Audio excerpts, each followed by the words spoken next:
All right, so today's the second day of 3.6. The first one was on combining functions, and we already used plus, minus, multiply, and divide. Today we're going to do composition of functions. So that means we're going to compose one function inside of the other.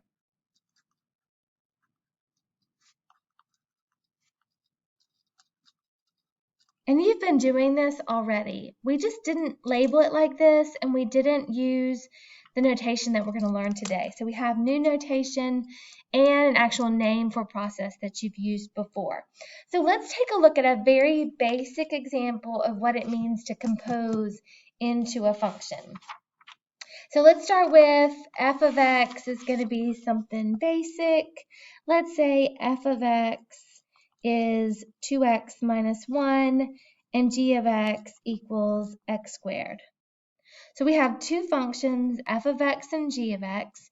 We already know a lot of notation. We already know that if we said f of 2, that we're supposed to put 2 into this function, not the g function. We're supposed to find f and put 2 wherever there's an x. So here's x. Now we have 2. We need to rewrite 2x minus 1 with a 2 in it. So I like to write 2 and then a parentheses and then minus 1. It's the same equation, but now I'm going to put a 2 where x was. And then we can actually work it out. That's 4 minus 1. So f of 2 equals 4 minus 1 is 3, and solve it. This is actually a composition of functions. It's substituting with 2. Substituting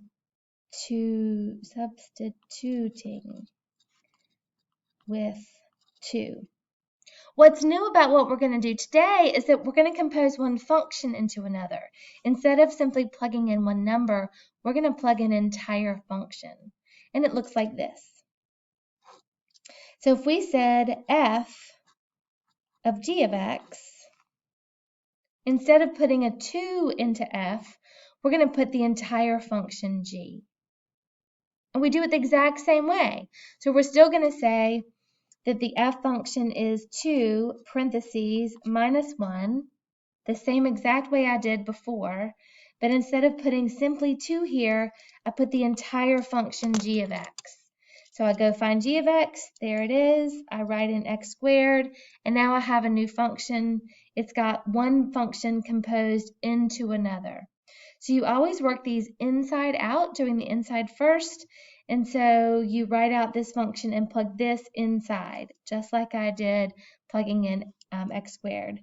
When you simplify, this will become 2x squared minus 1, and it's a composition of functions.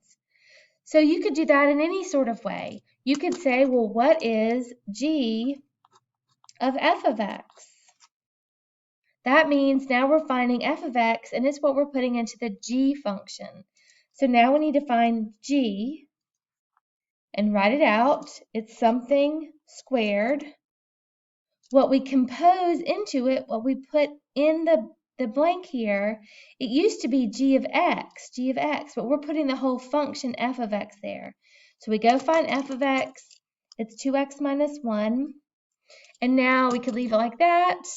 We could multiply it out, it would be 2x minus 1 times itself, so 4x squared minus 2x plus 1, or 4x squared minus 4x plus 1.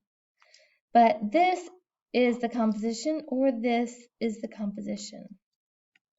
Either one, they mean the same thing. You can even say, what is f of x?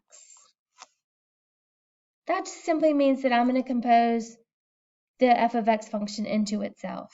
And I do it the same way. This is the outside function. I go find it. I'm going to write 2 wherever there's an x or a variable. This varies. So instead of x, it can be anything. It could be 2 tree minus 1. We could substitute in a tree, or a monkey face, or a banana, or an orange. It doesn't matter what we substitute in here. But this time, we're telling it to substitute in f of x. So we write 2 blank minus 1. Inside the blank, this is what we put. So I go back and find it. It's 2x minus 1. Then we work out the math to simplify it. That's 2 times 2x is 4x. 2 times negative 1, negative 2 minus 1, 4x minus 3. So you can compose in any order. In fact, you could compose several things in and have it layered. So what this is composing one function to another. And over here I've got it. We haven't talked about this notation yet, but instead of substituting in a number, you're subbing in a whole other function. And that's what I've shown you with these 3 examples. The new notation that we have looks like this. It says f of g of x. So it says f of, that's what that O will help us remember, g of x. And any of these I could rewrite that way. This one would be represented with f of g of x. This is the outside function. This is the inside function. This one will be backwards. It's in the same order though. G of f. It's the g function with f composed inside, and it's originally with x in it. This one would be f of x. So either of these notations, they mean the same thing. They're just 2 different representations of it. Personally, I like this one better in purple. I think it's very clear what's getting substituted in. And so I suggest if you see the composition notation with the open circle. So this is an open circle, not multiplication. I know, different notation can be very confusing, but that's why we go and be very specific about things. This is an open circle, it's not multiplication, it stands for of. And I can't even type it really well. This O should not be so high over here. It should be just a regular in the middle little circle, but I couldn't find out how to type that. Okay, so let's do some more examples. In my second set of examples, I have 2 functions listed. They're still f and g. F has x squared. G of x is x minus 3. So if we think about earlier lessons in this chapter, this is a quadratic of degree 2. This is a linear function.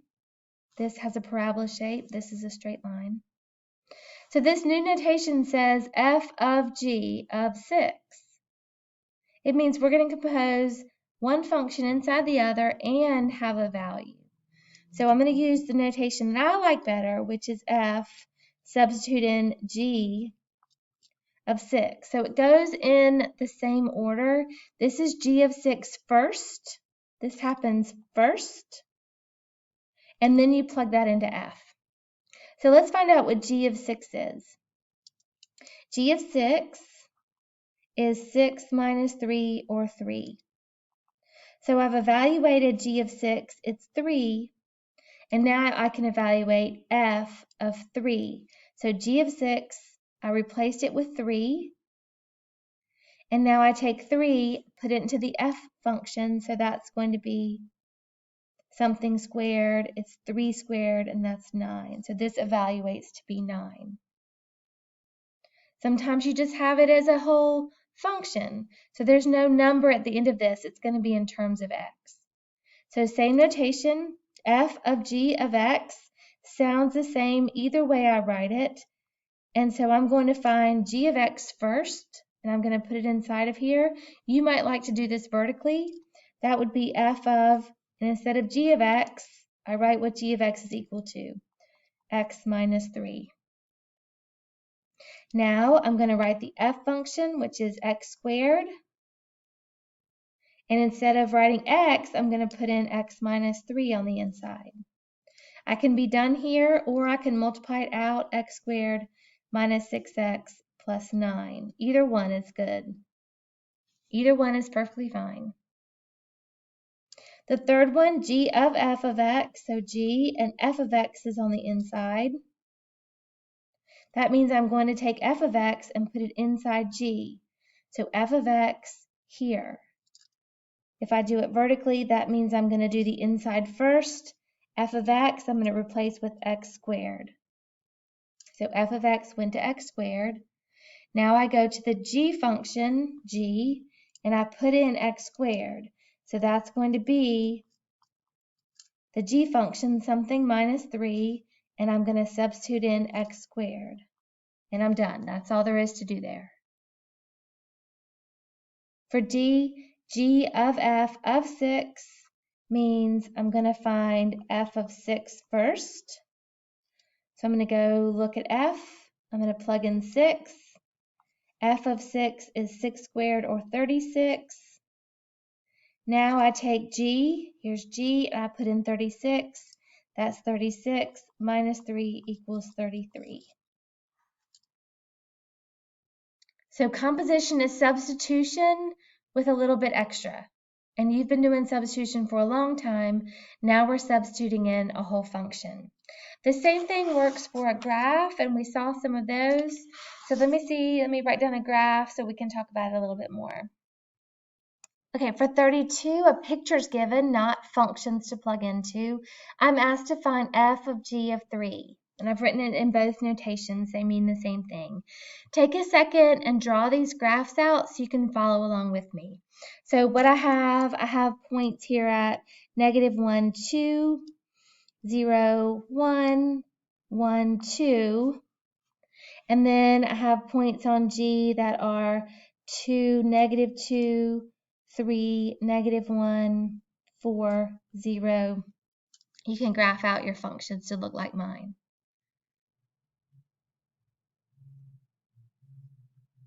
Once you have them graphed, let's look.